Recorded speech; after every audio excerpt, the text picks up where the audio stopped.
su mano y decimos: Dios, creo en tu palabra, creo en tus promesas, lo creo.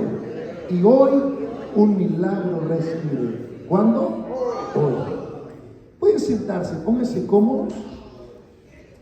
En la vida nos encontramos con diferentes desafíos y pruebas en las cuales vale la pena recordar de dónde venimos y hacia dónde vamos. Para preparar el mensaje del día de hoy, el Espíritu Santo hablaba a mi espíritu, a mi corazón, y me llevaba a la vida de Saulo de Tarso. Saulo de Tarso es un niño que crece, viene de la tribu de Benjamín, circuncidado al 8º día, y él se desarrolla desde niño en una de las religiones ultraconservadoras de la época bíblica, del tiempo de Jesús. Y dentro de esa formación estaba muy conectado con un centro administrativo que se conoce como el Sanedrín. Sanedrín es un número de 70 ancianos que determinan ciertas leyes o ritos en el sistema religioso en la época, dentro de los cuales y de los principales era Nicodemo. El maestro de Saulo era nada más y nada menos que Gamaliel, un hombre muy respetado dentro de esos 70 ancianos. Entonces, Saulo, al tener esta formación ultraconservadora, muy religioso, muy apegado a la ley, cuando él es joven y él escucha que hay un nuevo movimiento religioso extraño al conocimiento de él se pone en contra. Ese movimiento es conocido como los del camino, y él se pone en contra de los del camino. Entonces, como tiene acceso al Sanedrín, a los sumos sacerdotes, a los principales, les daban cartas para que a cualquier pueblo que él fuera, si encontraba a uno de este movimiento, podía arrestarlo y meterlo a la cárcel, lo cual me dice a mí que tenían una autoridad no solamente religiosa y una instrucción o formación religiosa, sino que también algo de policía en el templo de Jerusalén. En el templo había su propio sistema de policía y él pertenecía a ese sistema. Tenía un grupo de personas que él lideraba para esta causa. Cuando los encontraba y los arrestaba y los metía a la cárcel, los arrastraba. Alguien dice, algunos predicadores, que mataba gente. Yo no creo eso porque la Biblia no me lo dice. Al estudiar yo con seriedad las escrituras, encuentro que si él es ultraconservador y guarda los 10 mandamientos, ahí dice: no matarás. Para poder matar, el Sanedrín, el sumo sacerdote, tenía que autorizarlo. Y si existía muerte por lapidación, por pedradas. Uno de los que murió, el primer mártir, fue Esteban.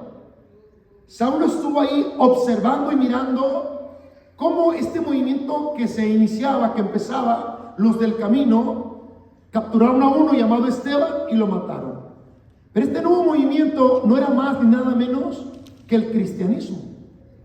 Era el tiempo que Jesús había venido a la tierra, se había manifestado en carne, nacido de una mujer, murió en la cruz del Calvario, instruyó a 12 discípulos y dejó establecido que el reino de los cielos se había acercado. Y dijo: vayan y hagan discípulos. No dijo vayan doctrinen, no, hagan discípulos. Discipulado está conectado con hijos en la fe. Entonces, cuando Saulo mira este movimiento y que matan a uno de ellos, que es Esteban, se da cuenta que a la gente le gusta que alguien muere. Y traigo referencia porque esta muerte fue a pedradas, se llama lapidación. Lo mataban a pedradas y hacían un cerro de piedras encima de esa persona, murió. Cuando Saulo mira que a la gente le agrada esto, él sigue persiguiendo, él consintió en esa muerte y él sigue persiguiendo a los del camino. Entonces, entrando a una de las ciudades de Damasco, el que perseguía, el que rodeaba, el que acosaba a los del camino, que no eran otros más que los discípulos de Jesucristo, fue rodeado. El que intimidaba fue intimidado. El que rodeaba fue rodeado. El que ejercía poder, le cayó un poder encima. Y esta mañana, meditando en la palabra, en el sermón, en el mensaje, me recordaba de la cita que dice: el que a hierro mata, a hierro muere. Tenemos que tener cuidado de lo que hacemos, porque todo lo que hacemos es una semilla que va a dar un fruto. Todas nuestras decisiones, buenas o malas, tienen consecuencias. Y la Biblia nos dice que hubo un hombre llamado David, el rey David, que adulteró. Fue perdonado, pero su decisión de adulterio tuvo consecuencias. Entonces, todas nuestras decisiones tienen consecuencias o para bien o para mal. Retomamos la línea de pensamiento de Saulo, que el que rodeaba a los primeros cristianos, que no eran llamados cristianos en esa época, sino los del camino. Y era porque hablaban la palabra en el camino. No iban al templo o a las sinagogas necesariamente, pero en el camino se encontraban personas viajeros y les compartían la palabra de un tal Jesús que había muerto en la cruz. Y eran conocidos como los del camino. Así, cuando tú vuelvas a leer Hechos de los Apóstoles, te vas a encontrar con eso. Entonces, Saulo, en el capítulo 13 de Hechos, se encuentra con que es rodeado por un resplandor, y en esa cabalgadura que él iba, cae. Y es tan fuerte la luz que lo deja ciego. Y él no puede ver. Pero oye una voz que le habla y le dice: Saulo, Saulo, ¿por qué me persigues? Y él no sabía quién era, quién le hablaba. Oyó la voz. Estaba ciego, él no podía ver a nadie. El que intimidaba, el que rodeaba, ahora estaba intimidado y rodeado, capturado, no podía ver. Y él le contestó a la voz de esa luz y le dijo: yo soy Jesús a quien tú persigues. Yo soy Jesús a quien tú persigues. Yo me pongo a pensar y digo, ¿cómo fue esa transición en su mente, ese pensamiento en la vida de Saulo? Él tenía una línea religiosa desde su nacimiento y toda su formación. Él creía que estaba peleando una causa religiosa justa. Pero ahora resulta que a los del camino, que hablaban de un tal Jesús de Nazaret, que era para él un mito, era una historia fantasiosa para él. Pero en ese momento se convirtió en una realidad, porque el mismo Señor se le apareció. Se le apareció y le dijo: yo soy Jesús a quien tú persigues. Él no sabía quién era, oyó la voz, pero no lo conocía. No lo conocía. Él dijo: ¿quién eres, Señor? ¿Quién eres? ¿Quién eres tú? Si él tenía una formación religiosa en la cual enseña que el tiempo del Mesías va a venir, va a restaurar todas las cosas, va a hacer volver el corazón de los padres a los hijos, pero no tenía la revelación de que ya había venido, que era Jesucristo, y contra quienes él estaba peleando era equivocada. Su pelea, su guerra era equivocada. Yo soy Jesús a quien tú persigues. Saulo dice que los que le acompañaban oyeron, pero no vieron a nadie. No entendieron, porque el mensaje era para Saulo. Lo levantaron, cieguito, lo llevaban de la mano y lo introdujeron al pueblo. ¿Qué quieres que yo haga? Entra al pueblo a una calle que se llama Derecha, y ahí mora uno llamado Justo. Ahí quiero que vayas. No lo mandó a una sinagoga, no lo mandó al templo. Le dijo: hay una casita ahí y ahí quiero que vayas. Estuvo ciego 3 días y 3 noches. 3 días y 3 noches. No sé si alguna vez te ha pasado que pierdes por un momento la vista, te encandilas, te asustas, te sorprende y dices: ¿qué me pasa? O te mareas, te levantas de repente y te mareas y te quedas. ¡Oh! Él pasó 3 días, no 30 segundos, no 3 segundos, no 3 milésimas de segundos, 3 días, 72 horas. Ahora, él sabía orar porque él venía de un conocimiento bíblico. Él estuvo orando los 3 días. Él sabía que el Mesías había de venir y que la gente decía que este Jesús era el Mesías. Esos 3 días fueron los 3 días de transición, de entendimiento, de un convencimiento de que realmente la causa que él estaba peleando en contra de quienes él iba es el Mesías. Y le vino el entendimiento. Ahí el Espíritu, dentro de ese tiempo de oración, él tenía visiones. Y dentro de esas visiones, aunque estaba ciego, él miraba que alguien entraba por la puerta, llegaba donde estaba él, le ponía la mano y oraba. Y le decía: hermano Saulo, el que te apareció en el camino me ha enviado Jesús para que recibas la vista. Y él miraba cómo él recibía la vista. Y él volvía a tener esa visión otra vez y otra vez y otra vez. Y el Señor le habló a este profeta y le dijo: ve a esta casa, a un hombre que está ahí y que se llama Saulo. Dijo: no, Señor, no me mandes ahí. Yo he oído de ese hombre. Ese hombre ha hecho mucho mal a tu pueblo y aquí tiene autoridad. Fíjate cómo cuando el Señor te puede decir que hagas algo a lo que realmente tú le tienes miedo o te estás escapando de eso. ¿Sabes qué? De lejitos mejor. Todavía mejor mantengo la sana distancia. No, Señor, dijo. Y el Señor le volvió a decir: ve, Ananías, si mal no recuerdo, dijo: ve, Ananías, porque instrumento elegido me es este. Eso nos enseña que no son nuestros propósitos, no es como lo vemos nosotros, es el plan de Dios. Y le dijo: ve, porque él mira que entras, oras por él y recibe la vista. El Señor Jesucristo lo convenció y fue e hizo la oración. Cuando recibió la vista, Saulo se le cambió el nombre a Pablo. Ahora Pablo, el perseguidor, el acosador, el que rodeaba, ahora empieza a decir y va a las casas de estudio llamadas sinagogas. Y sigue yendo a diferentes pueblos y ciudades, pero ahora dice: este Jesús que hace tiempo que murió en la cruz es el Mesías, es el Salvador. Y la gente que estaba oyendo se quedaba confundida. Dice: pero ¿este que no era el que los perseguía? Él ya se había hecho de un nombre como perseguidor. A él era conocido como el acosador, como alguien que maltrataba, pero ahora se puso a favor de los que él perseguía. ¿Qué no se volvió loco?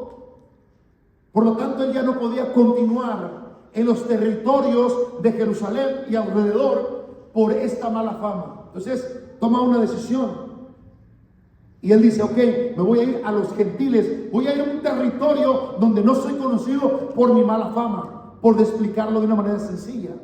Al ir a estos nuevos territorios, empieza a ser usado poderosamente por Dios. La gente recibe el Espíritu Santo, es salva, recibe bautismo y empieza lo que se llaman viajes misioneros. Así le llaman. Pero él estaba compartiendo lo que él había recibido.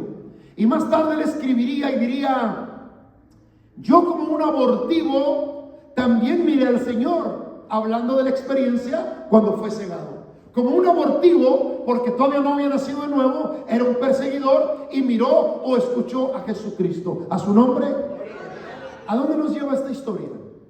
Saulo, ahora Pablo el apóstol, por predicar el evangelio, el que había encarcelado a mucha gente, terminó siendo encarcelado. Esto tiene mucho que ver en nuestra historia y en nuestra vida. Muchas veces nuestra niñez o la manera en que hemos venido viviendo nos da una señal de lo que Dios quiere hacer en nuestra vida. Muchas veces lo que miramos doloroso: ¿por qué estoy viviendo esto en mi vida? Hay un plan aquí, hay una enseñanza en la universidad de Dios, en el área que Él nos va a usar el día de mañana. Y Él mismo, el que había metido personas a la cárcel, Él fue arrestado, fue detenido por predicar el evangelio y fue llevado a la cárcel. La mayor parte de su vida y los escritos que hay de las cartas paulinas fueron escritas desde la prisión. Y esto nos lleva al título del mensaje y vamos a ir a Filipenses capítulo 4 versículo 13. Filipenses capítulo 4 versículo 13, un texto muy conocido en el mundo evangélico que dice así: Todo lo puedo en Cristo que me fortalece. Todo lo puedo en Cristo que me fortalece. Nosotros tomamos esa frase para animarnos cuando pasamos por alguna circunstancia, pero no sabemos en dónde se acuñó esa frase, bajo qué circunstancias, en dónde se encontraba Pablo. Pablo estaba en la cárcel. Pablo estaba encarcelado.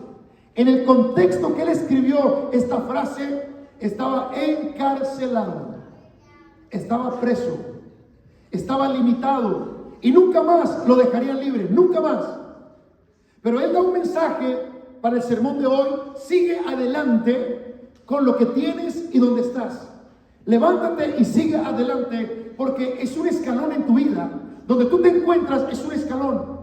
Si te lo brincas, esto va a ser como en la primaria, que a veces uno reprobaba un año y había que volverlo a repetir. Reprobaba el año y volvía a repetirlo, de tal manera que uno parecía ya el maestro, porque todos eran niños los que estaban llegando y uno repite y repite y repite año. En la universidad de Dios es más o menos así. Tienes que pasar el proceso que tienes que pasar.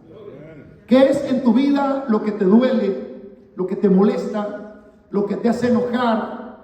¿Qué es lo que te hace tener un rechazo a? ¿Por qué? Tienes que graduarte del rechazo.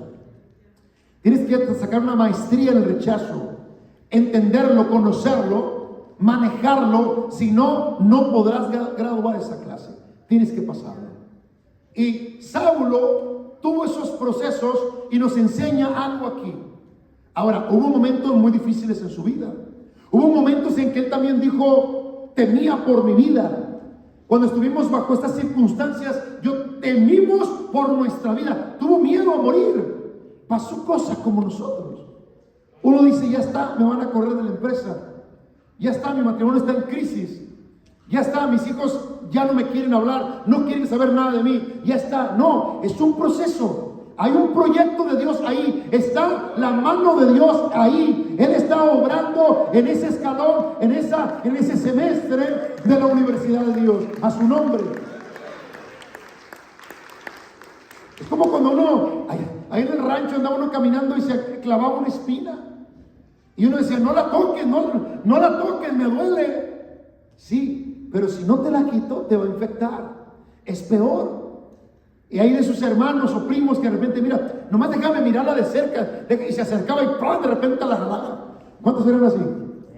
Ya. O sea, de una vez, yo sé que si se la quito le voy a decir: ¡ay! ¿Por qué me la quito? Pero ya no la tienes. Ya no la tienes.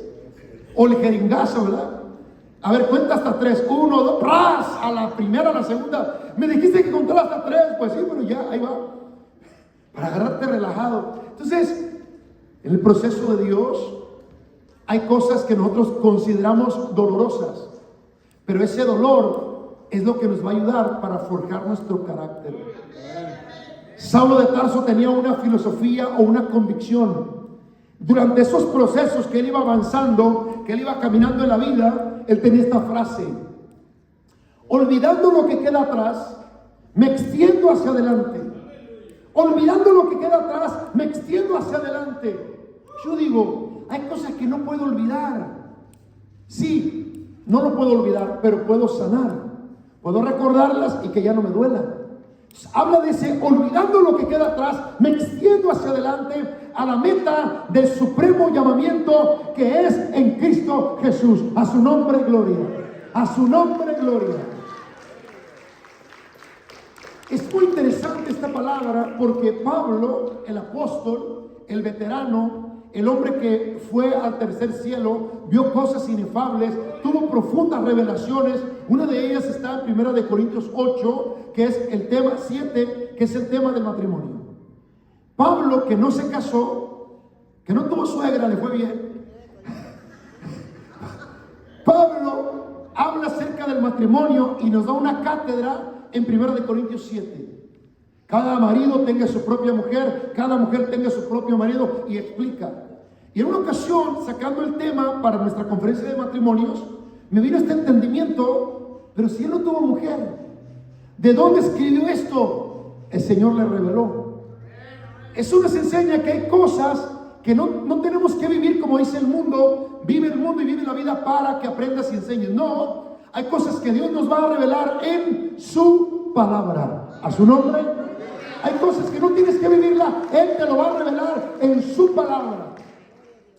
Pablo, ahora habiendo pasado estos procesos, explica a otros que no quieren pasar esos procesos. Más o menos así: ustedes se creen mucho, se creen apóstoles, se creen que Dios los usa y hasta ahí estamos bien, pero me menosprecian a mí. Pablo escribe más o menos así el mensaje: me menosprecian. Hey, yo también conocí al Señor como un abortivo, aunque fue de una manera que me rodeó y me encegueció, pero yo también lo conocí personalmente. He visto cosas en el tercer cielo, en el espíritu o fuera del espíritu, no lo sé, pero yo estuve ahí. 3, yo tengo de qué gloriarme, porque ellos se creían que eran usados y que Pablo no. Hey, yo también tengo de qué gloriarme. Soy de la tribu de Benjamín, circuncidado al 8º día, de la ley, fariseo, muy ultra conservador, perseguidor de la iglesia, porque era muy celoso. Pero cuando he venido a Cristo, todo esto lo tengo por basura. ¿Por qué? Porque mayor es esta revelación de quién es Cristo en mí, quién soy yo en Cristo y el verdadero propósito para mi vida. Y ese es el tema. ¿Cuál es el plan de Dios para tu vida? ¿Cuál es el propósito de Dios para tu vida? Hay gente que dice: mira, tenía que pasarme esto para aprender. Pregunto, ¿aprendiste? ¿Has oído gente que dice eso? Mira, a mí me tenía que pasar esto para aprender, pero sigue de cabezón. Usted no aprendió. Oye, que estoy aquí para aprender. O sea, 20 años donde mismo y no has aprendido nada. Solo como que entiendes que es para aprender, pero no estás aprendiendo. Otros dicen: bueno, toqué fondo. Muy bien. ¿Y qué hay en el fondo? ¿Qué encontraste? Ya toqué fondo, ya. ¿Y qué? Y ahí se quedan. Estoy en el fondo. O sea, si ya estás en el fondo, si estás en el piso, ya no hay nada. Entonces, ¿de qué te preocupas? Levántate desde el fondo. De ahí levántate. ¿Sabes qué? No tengo nada que perder. Ya lo perdí todo. Pues levántate. Si ya tocaste el fondo, levántate y sigue adelante. A su nombre. A su nombre. Hay quienes dicen: Dios tiene un plan para mi vida. Yo sé que tiene un plan. Dios tiene un plan. Muy bien. ¿Y cuál es el plan? No sé, pero tiene un plan. ¿Y cuánto tiempo tienes digiriendo, pensando ese plan? Pues yo tengo ya 20 años sirviendo al Señor. ¿Sirviéndolo? ¿O que todavía no entiendes como para qué te llamó el Señor? Muy bien, ya tenemos varias preguntas que nos hacen formar solamente el signo de pregunta. Retomemos la historia. Saulo de Tarso es formado en una religión ultra conservadora, muy celoso. Esta formación le sirvió para ser el predicador a las naciones. A donde quiera que él iba, él decía: muy bien, ya no vivo bajo esta ley, ya no, pero ahora tengo la ley de Cristo. Todavía sigue siendo disciplinado. Yo tengo la ley de Cristo. Se apegaba al llamado que Dios le había dado. Él decía: el Señor me llamó para ser apóstol de los gentiles. Para esto me llamó.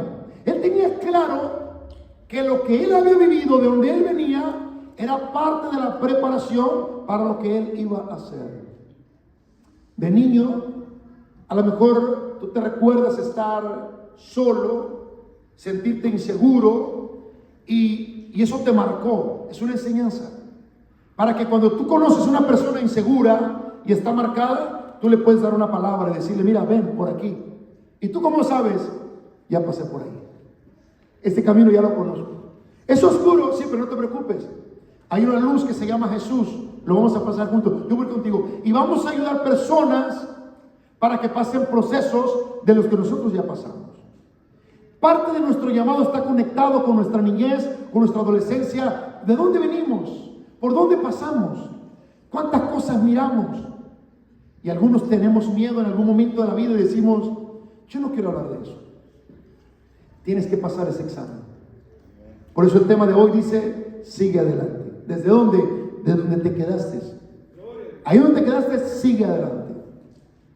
Ahora, hay cosas que no nos van a gustar, haber cursado primero, segundo y tercer año con el mismo maestro que no le entendí ni aprendí nada. Los primeros 7 años de tu vida te marcan para lo que serás en el futuro. Entonces, un coraje para la escuela, un coraje para el estudio, para los libros, un coraje, no quiero saber nada de eso. Pero entonces entiendes que no eres el único que ha vivido así. De los maestros que pensaban o tomaban el lugar de los padres y te maltrataban. O sea, ahora tienes que cambiar esto y utilizarlo para un propósito. Ok, no me gustaban los libros por la manera que me enseñaron, pero ahora algo tienen los libros y voy a investigar y me pongo a leer.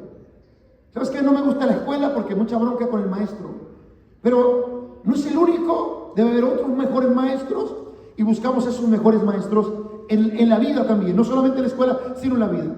Y empiezas a utilizar esto negativo para algo positivo, lo cual va a conectar con tu propósito.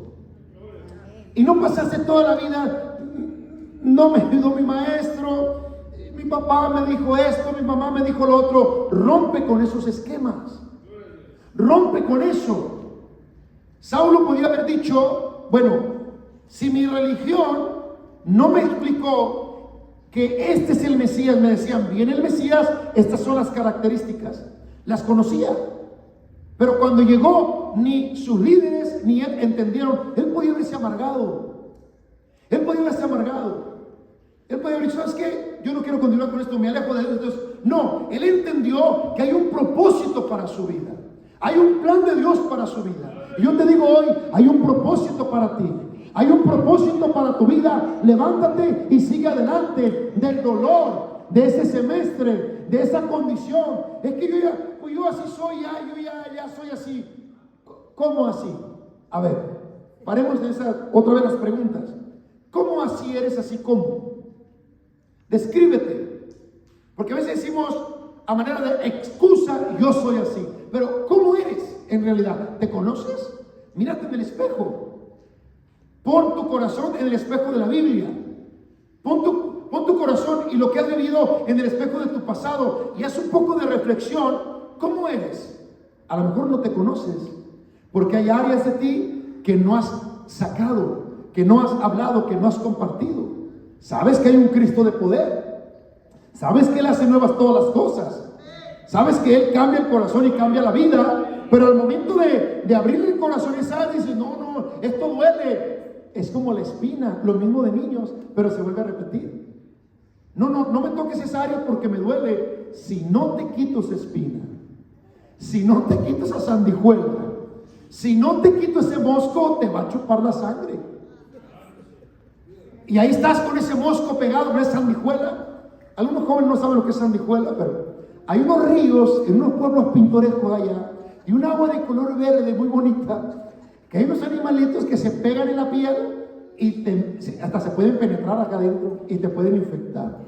Hay que quemar ahí para poderlo sacar. Si lo agarras de repente, sacas el cuerpo y queda la cabeza adentro y te puede infectar.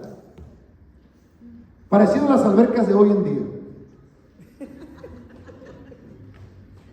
Bueno, hay veces que uno no quiere que uno le toque la espina, que le toque la garrapata y dice, no, ahí déjala. Es que yo así he sido siempre, siempre ha estado ahí. No, es que así soy yo. ¿Cómo eres? ¿Cómo eres? Y quiero enfocar la pregunta en 3 áreas, porque tú eres 3 personas. Y no es esquizofrenia, son 3 personas en ti. Tu área física es muy clara. El rancho donde naciste, los frijoles que comiste, el quesito y todo eso queda claro. Tus hermanos lo saben, tú lo sabes. Esa no es la pregunta que tengo para ti. El otra persona que tú eres es la área emocional. ¿Cómo interpretaste esa primera vida de ti? El área emocional. ¿Lo tomaste a bien o a mal? ¿Te ríes de lo que te pasó o lloras? No quiero ni acordarme. No quiero regresar a ese rancho rascuacho ni por... O sea, ¿qué pasó? En tu área emocional, esa parte de ti, ese cuerpo emocional, está marcado y está lastimado y está muy dolido. Cuando otra persona que vivió ahí mismo añora regresar, no solo en Navidad, sino 2 veces por año. Es la manera en que lo miras, es tu óptica como estás mirando lo que te pasó. ¿Cómo está tu área emocional? ¿Cómo interpretas lo que te pasó? Entonces a lo mejor tienes un cuerpo maduro, pero en el área emocional eres muy débil. Oyes alguna frase, algo que te recuerda tu pasado y te botas en lágrimas. Hay otra inundación como en el pájaro. Llore y llore y no. Para, resuelve eso. Tercero, el tercer cuerpo de ti, tu espíritu. ¿Cómo es tu espíritu? ¿Cómo es tu relación con Dios? ¿Cómo es tu área espiritual con lo que te rodea? ¿Cómo conectas tu área física de lo que viviste, tu interpretación emocional y tu área espiritual? ¿Cómo, en qué te convertiste? Habrá algunos que dicen, yo agradezco a Dios por mi niñez, por ese río de agua verde. Yo agradezco a Dios el día que el policía me arrestó, me llevó a la cárcel, porque entiende su propósito, entiende el plan de Dios para su vida y se para y dice, yo le doy gracias a Dios por esto y esto y esto que me pasó en la vida. Y otros retenemos, nos hacemos hacia atrás y uno dice, ¿cómo puede estar diciendo eso? Yo no quiero hablar de eso, yo no quiero que me toque esa área de mi vida. Ya está, hay una área que no se ha graduado y hoy vengo a decirte de parte de Dios, sigue adelante. Hay algo mejor para ti después de pasar este curso y decirle, Señor, tú eres el creador, tú creas, yo creo y tú creas. Abro mi corazón y pongo mi corazón lastimado, hecho pedazos en tu vida. Sana, Señor, mi área emocional y espiritual. Entiéndeme a conectar lo que viví con lo que estoy ahora aquí viviendo y hacia dónde voy. Ayúdame a conectarme para vivir sincronizado y vivir sano y poder decir como Pablo, desde una prisión, todo lo puedo en Cristo que me fortalece. Sé estar libre en Cristo, sé estar preso en Cristo. Sé viajar en barco en primera clase, pero también de raite. Pero me ha tocado caminar días para llegar a otro pueblo, para llevar el evangelio. La manera en que yo viaje, lo que yo tenga o deje de tener, no tiene nada que ver con Dios. Y Él dijo, nada me apartará del amor de Dios. Ni el hambre, ni la escasez, ni la abundancia, ni lo alto, ni lo bajo, ni ninguna cosa creada. Nada podrá apartarme del amor de Dios. Pausa. Esto no es conocimiento bíblico, es una experiencia sobrenatural. Él tuvo una experiencia con Dios. Porque tú puedes repetir el mismo texto, pero no sentir lo mismo. Puedes decir, todo lo puedo en Cristo que me fortalece, pero cuando te ponen las esposas, cuando te llevan a la cárcel, cuando el policía te detiene, pero te agarra un mar de lágrimas, te agarra llorando, me paró el policía. Espérate, no eres el único, es un proceso. Es un proceso. Pregúntate por qué te está pasando eso y para qué.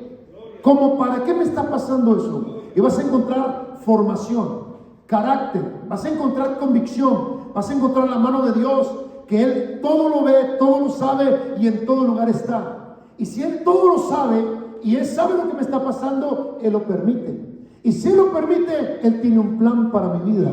Y es mejor estar conectado con ese plan. Señor, dame la enseñanza, dame el plan. ¿Qué quieres enseñarme? A su nombre. A veces nosotros sentimos culpabilidad por nuestros hijos. Señor, a lo mejor no hice bien las cosas y este me salió de una manera y este me salió de otra manera. No sientas culpabilidad. Deja a tus hijos en las manos de Dios. Solo haz tu parte. Solo haz tu parte. Señor, hoy recibo tu palabra de sigue adelante, todo lo puedo en Cristo que me fortalece. ¿Qué tengo en mi vida que siento que me detiene y me entretiene? Mis hijos, lo pongo en tus manos. Mis padres, lo pongo en tus manos. Hoy son 48 horas, a partir de ayer en la tarde, que mi mami fue ingresada al Hospital Dominican de Santa Cruz. Mi mami está muriendo por la tarde del día de ayer. Su corazón empieza a palpitar más bajito y más bajito y empieza a perder la vista, empieza a desconocer quién eres. Entonces yo identifico que hay algo del sistema del torrente sanguíneo y alimentación del cerebro y algo está pasando. Entonces hay planes de llevarla el lunes, mañana al médico, pero ayer me llama mi hermano y me dice, mira, están las cosas así, ¿sabes qué? Llévala, que la revise, porque llevaba 4 días así, 4 días. Cuando la revisa el médico dice, ¿sabes qué? Ella ocupa ya sí o sí una de dos. Algo de lo químico que se nivele, y si se nivela, ese fue el problema. Y si no, hay que abrirle el corazón para ponerle un aparatito. Entonces, mi madre frente a mí, sus características es de muerte, la manera que ella reacciona en ese momento, porque el corazón está bajando. ¿Me duele mi madre? Claro que me duele. Pero entiendo lo que es la vida y también lo que es la muerte. Si tú no entiendes lo que es la vida y lo que es la muerte, no tomas esa clase y cuando llega la muerte te quebras. Te quebras y estás muriendo con tu ser querido. ¿Cuál es mi deseo? Que viva y que viva 150 años. Pero la realidad de la vida, que hay tres cosas inevitables: la vejez, la enfermedad y la muerte. Y lo más pronto que yo lo entienda, entonces disfruto el desayuno con ella y platico, y vamos a comer una nieve, venga, vamos a comer una nieve, y reímos, y estoy muy lleno emocionalmente, muy lleno espiritualmente de mi mamá. Entonces, para que si ella muere, cuando ella muera, no se mezclen dos cosas, porque me va a doler: el dolor de la muerte, la partida, y la culpabilidad.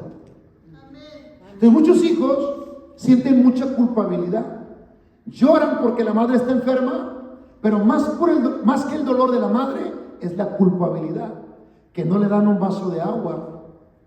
No se trata de dinero, se trata de que sus manos lo sirven y se lo ponen. Yo te voy a servir, se llama honrar. Honrar, madre, aquí estoy. No se trata de dinero, puedes pagarle a alguien más que lo haga, no es lo mismo. No es lo mismo a que se lo dé su hijo o que se lo dé su hija. No es lo mismo.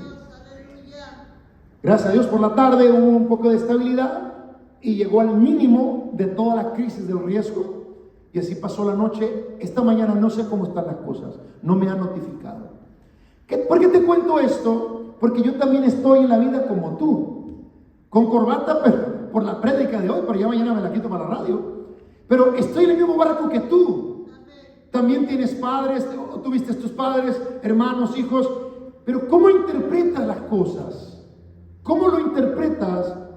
¿Sabes? Si nosotros sentimos mucha culpabilidad por lo que no hicimos con nuestros hijos, pensando que las decisiones que están tomando es culpa nuestra. No, tú haces lo que puedes, lo demás se lo dejas a Dios. Tú haces lo que puedes, lo demás se lo deja a Dios. Hay un niño que está tomando un animalito ahí, este niño, y juega con el animal, ¡ay!, y se emociona con el animalito.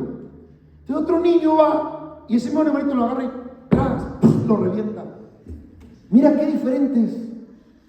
Yo soy muy observador, soy muy analítico. Desde niño yo era así. Desde niño mi mamá me regalaba un reloj y yo nunca tuve reloj hasta apenas hace 2 meses. 2 meses. Nunca. Cuando te digo nunca, desde niño, nunca. ¿Por qué? Porque mi conocimiento es de que cada reloj en mi mano yo lo quebro porque lo quebro. Primero, intencionalmente porque lo abro, y segundo, porque donde quiera pegaba mi mano lo quebraba. Este primer día lo rayé. Dije, mira, a ver, ya pasó aquello, esto es nuevo, cuídalo, porque no te van a regalar otro, cuídalo. Entonces, y ha sobrevivido ya 2 meses. De niño, mi mamá me regaló un reloj. Entonces, yo quería saber cómo funcionaba. Clic, clic, clic, clic, clic, clic, clic. Entonces, yo lo desarmo y miro la máquina y yo me quedo sorprendido de los engranes.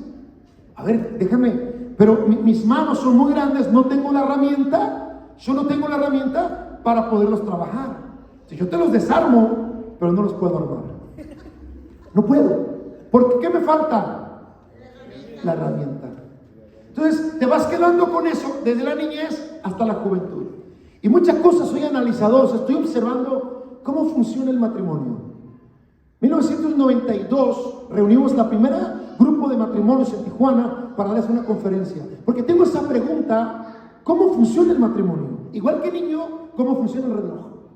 Tengo esa pregunta y me la hago una y otra y otra y otra vez, y voy encontrando respuesta, y le pregunto a mi esposa: ¿eres feliz? Sí. ¿Por qué? Por esto, por esto y por esto. ¿Estás contenta? No. ¿Por qué? Por esto y por esto. Ok. Y voy encontrando, pero ahora tengo más herramientas, la palabra de Dios. el Espíritu de Dios.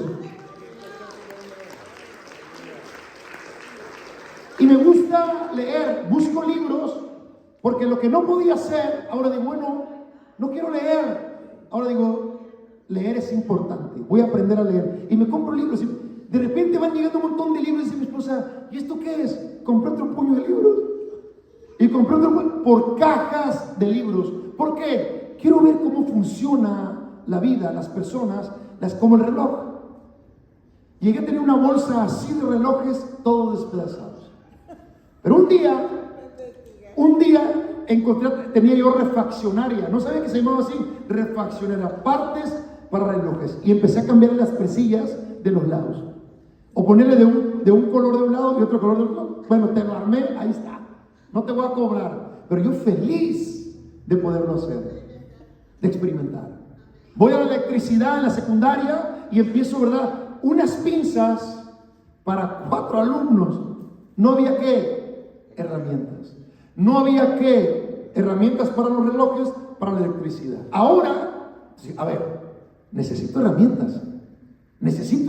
Soy un fan de la tecnología. ¿Por qué? Porque si no tuve herramientas y estuve limitado, si tengo herramientas, ahora puedo ir mucho más allá, a través del Facebook Live, a través de radiovisión, a través de la televisión, a través de los medios, puedo ir mucho más allá, porque quiere decir que esto que no tuve, lejos de mirarlo como trauma, lo aprendo y lo magnifico. Entonces las herramientas son importantes. ¿A su nombre? Mi esposa me dice, este árbol tiene muchas ramas, tiene muchos... Ok, yo te lo voy a podar. Y consigo una herramienta maravillosa. Es una sierra eléctrica, la abres y te corta hasta 8 o 10 pulgadas de grosor. Alguien me mira cómo lo estoy haciendo. Oye, dice, está muy fácil eso. No es que está fácil. Es la herramienta. Es la herramienta. La hermana Josefina me manda un mensaje de texto. No se oye la radio. Lleva 30 segundos. En mi reloj, en mi teléfono, yo lo abro y tenemos un control remoto que desde mi teléfono me conecto a la computadora central. Y ya se escucha, dice, ya. ¿Qué es lo que funciona ahora? ¿Qué ayuda? La herramienta. Otra cosa que entendí, el dinero. El dinero bien invertido te va a ayudar. Inviértelo en la herramienta para que te ayude. No me sirve de nada conocer las herramientas del matrimonio y no aplicarlo con mi esposa. Todos los días estoy experimentando y nos sentamos y platicamos, aplicando las herramientas. Entonces, tu niñez, tu juventud está conectado con lo que Dios quiere hacer a través de ti. Pero la interpretación de que es un trauma te limita. No, es que yo sufrí, mi papá se fue de la casa. Hagamos una encuesta. Papá o mamá, ¿a cuántos de ustedes aquí no estuvo un tiempo, una temporada, su papá o su mamá? Levánteme su mano. Ahí está. La mayoría. Pero a veces uno se hace la víctima. No, es que y cuando yo oigo eso, al conocer las herramientas, yo digo, este piensa que nomás él sufrió. Esta vida es dura y todos hemos sufrido de una o de otra manera. En algún momento un tío o una tía de esas carajos, permítame la palabra, no está mi mamá ahorita, si me oye, se me arma la grande. Los tíos carajos que de repente te decían, ay chiquilla mocosa, chiquillo, hazte para allá, de niño, que te miró o te miró mal. A mí me pasó. ¿A cuánto de ustedes le pasó? Levántame su mano. Ya ve, la mayoría. Los otros metieron la mano acá, pero también le pasó. No vamos a decir que, ay, mi niña, que es una princesa, qué moquito tan más bonito que tienes, mija. Mira qué bien te miras así descalza. No, tremendos esos tíos. ¿Qué hacen? Te marcan.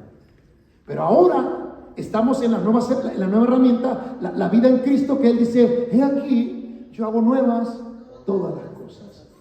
Rindamos esa área de nuestra vida, no pensando que yo nada más he sufrido, todos de una o de otra manera hemos sufrido. ¿Están de acuerdo conmigo? El tema se titula Sigue adelante. ¿Desde dónde estás? Sigue adelante. Con lo que tienes, fíjate la óptica. Señor Jesús está predicando, termina el día y la gente necesita comer. Hay que comer. Y comida es dinero, recursos, no hay. no hay tarjeta de crédito, no hay nada. Entonces, cuando no hay, ¿qué haces? Y fíjate el ejemplo de Jesús. Dice la palabra que le dijo a las personas: denle de comer a la gente. 5,000 personas. Nosotros nos hemos hecho esa pregunta. Hacemos un cumpleaños y viene más gente de lo que habíamos planeado. Híjole. Y ahí viene el pastor que come doble, come duro. Y ahí viene el hermano Javier que también no cantaba las rancheras. Y un mole, y luego le entramos de chile relleno y que, con permiso, yo vine a lo que vine. Sí, café, jamaica, no, bárbaro. Y me miraban el viernes. Entonces, cuando tú miras así, dices: uy, vinieron 3, 4 como el pastor, buenos para comer, como el hermano Javier. Entonces, ¿qué haces? O te frustras, o fíjate lo que hizo el Señor. Digo, denle ustedes de comer. 5,000 personas. No se puede. Ok, ¿qué hizo el maestro? Vino alguien y trajo 5 panes y 2 peces. Señor, esto es lo que hay. Diga conmigo: esto es lo que hay. Por favor, diga conmigo: esto es lo que hay. Cuando llega el fin de mes, esto es lo que hay. Cuando miramos la gasolina del carro, ¿qué decimos? Esto es lo que hay. Cuando hay que sacar el trabajo adelante, pocos trabajadores decimos: mira, esto es lo que hay, con esto lo vamos a hacer. O decimos: no se puede. Y el maestro lo primero que hizo fue dar gracias. ¿Qué hizo? Dio gracias. Digo, tráiganos. Y él dio gracias. Entonces, cuando esto es lo que hay, debemos de dar gracias. Y quitar el por qué. Quita eso. ¿Por qué? Agrégale: ¿por qué no? Porque dice: ¿por qué a mí? Mejor agrega: ¿por qué no? ¿Qué es lo que hay? Esto es lo que hay. Muy bien, vamos a orar. Gracias, Señor, por lo que hay. Poquito arroz, lo comemos.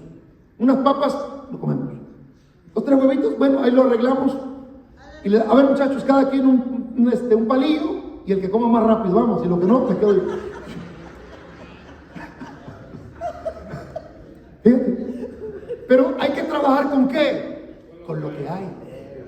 Jesús dio gracias. ¿Quieres salir de la queja? Empieza a dar gracias. Por la vida, por el matrimonio, por los hijos, por el trabajo, por lo que tengas. Señor, gracias. Padre, te damos gracias en esta mañana por esta palabra que nos habla de la vida de Saulo de Tarso. Pero conectamos que de igual manera hay un propósito para nuestra vida. Y que sea que tengamos o no tengamos, esta conexión que hay contigo, este propósito es mayor. Y con lo que hay hoy, te damos gracias. Agradecemos por los 5 panes y los 2 peces. Agradecemos por estar aquí en la prisión, por estar aquí en el trabajo, por estar aquí sin trabajo, por estar en un punto de la vida en el que no sabíamos para dónde ir, pero por estar vivos, gracias. No sabemos el día de mañana, para mí, para mi madre, para mis hermanos, no lo sabemos. Padre, tu bendición sobre nosotros, y te damos gracias. Que sea hecha tu voluntad. Danos fuerzas y ayúdanos a pasar cada semestre, cada escalón, cada clase, cada enseñanza que tienes para nosotros. En el nombre poderoso de Jesucristo. Amén, amén, amén. Todos decimos: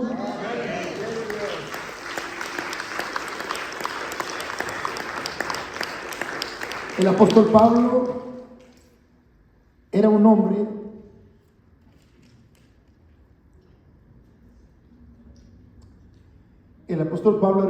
que sabía comer en banquetes. Se había mezclado, codeado con gente de la clase alta social, pero también sabía vivir con los indigentes en las calles. Y él aprendió a comer en banquetes y a comer en banquetas. Eso de lo que tú tienes hoy, o lo que vas a tener o no tienes, o estás a punto de perder, no define quién tú eres. Tú eres quien Dios dice que tú eres. Y Dios dice que eres su hijo y que te ha creado con un propósito. Póngase de pie, por favor.